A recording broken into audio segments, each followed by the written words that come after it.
حضرت ماہ رمضان المبارک کا مہینہ چل رہا ہے۔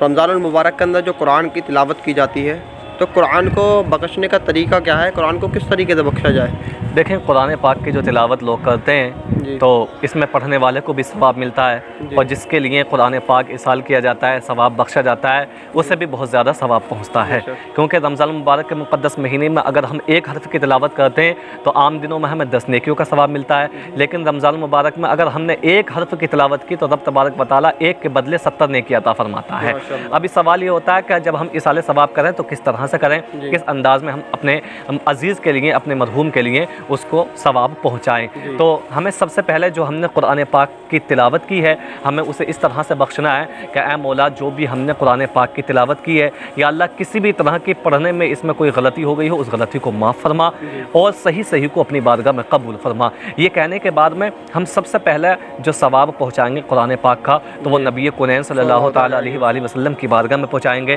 عرض کریں گے کہ اے مولا، جو بھی کلام پاک ہم نے تلاوت کیا، یا اللہ اس کا جو بھی تو ثواب ہمیں عطا کرے، ہم سب سے پہلے نبی کونین صلی اللہ علیہ وسلم کی مقدس بارگاہ میں پیش کرتے ہیں، یا اللہ تبارک و تعالیٰ قبول فرما۔ اس کے بعد میں تمام انبیاء کرام علیہ الصلوۃ والسلام، یعنی جتنے بھی پیغمبر دنیا کے اندر تشریف لائے، یا اللہ ان تمام پیغمبروں اور رسولوں کی بارگاہ میں اس کا ثواب پیش کرتے ہیں، یا اللہ تبارک و تعالیٰ قبول فرما۔ یعنی تمام پیغمبروں، اولیاء اللہ اور تمام بزرگان دین کو پہنچانے کے بعد میں اس کا ارسال، پھر آخر میں جس کے لیے ہم نے کلام پاک کی تلاوت کی ہے، قرآن پاک ہم نے پڑھا ہے، اس کا ہم نام لیں گے اس طرح سے کہ اے مولا، جو بھی ہم نے یہ کلام پاک پڑھا ہے، یا اللہ اس کا ثواب بالخصوص طریقے سے خاص الاخواص ہم اپنے اس عزیز کے لیے ارسال کرتے ہیں، یا اللہ تبارک و تعالیٰ اس کلام پاک کی تلاوت کی برکت سے ان کی مغفرت فرما، اور یا اللہ تو نے انہیں بخش دیا ہو تو اس کے درجات میں بلندی عطا فرما۔ اس طرح سے ہم دعا مانگیں گے۔ اس طرح سے بھی کہہ سکتے ہیں، یا اللہ اگر انہیں قبر میں کوئی عذاب ہو رہا ہو کسی بھی طرح کا، یا اللہ اس کلام پاک کی تلاوت کی برکت سے، رمضان المبارک کے مقدس مہینے کی برکت سے مولا ان کی تمام مشکلات میں آسانیاں پیدا فرما، یا اللہ جو بھی عذاب ہو رہا ہے، عذاب قبر سے انہیں نجات عطا فرما، عذاب قبر سے محفوظ فرما۔ نبی کونین صلی اللہ تعالیٰ علیہ وآلہ وسلم کی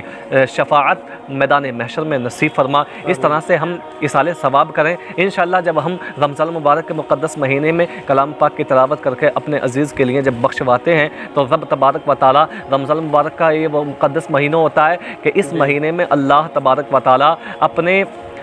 بندوں کی دعاؤں کو ضرور قبول فرماتا ہے، کیونکہ ایک تو بندہ روزے سے ہوتا ہے، اور دوسرا یہ کہ وہ اللہ تبارک و تعالیٰ کے کلام کی وہ تلاوت کرتا ہے، تو رب تبارک و تعالیٰ ایسے بندے کو پسند فرماتا ہے کہ ایک تو اس کے منہ سے روزہ ہے، وہ روزہ رکھے ہوئے ہے، پھر اللہ تبارک و تعالیٰ کی حمد و ثنا بیان کر رہا ہے، رب تبارک و تعالیٰ کے کلام کی وہ تلاوت کر رہا ہے، پھر اگر وہ بندہ مومن اپنے کسی عزیز کے لیے ارسال ثواب کرتا ہے، قرآن پاک کا ثواب پہنچاتا ہے، تو رب تبارک و تعالیٰ اس کے پڑھنے کی برکت سے اور قرآن پاک کے صدقے رب تبارک و تعالیٰ اگر اس بندے پر عذاب قبر ہو رہا ہوتا ہے تو رب تبارک و تعالیٰ کلام پاک کی تلاوت کی برکت سے اس کے عذاب کو دور فرما دیتا ہے۔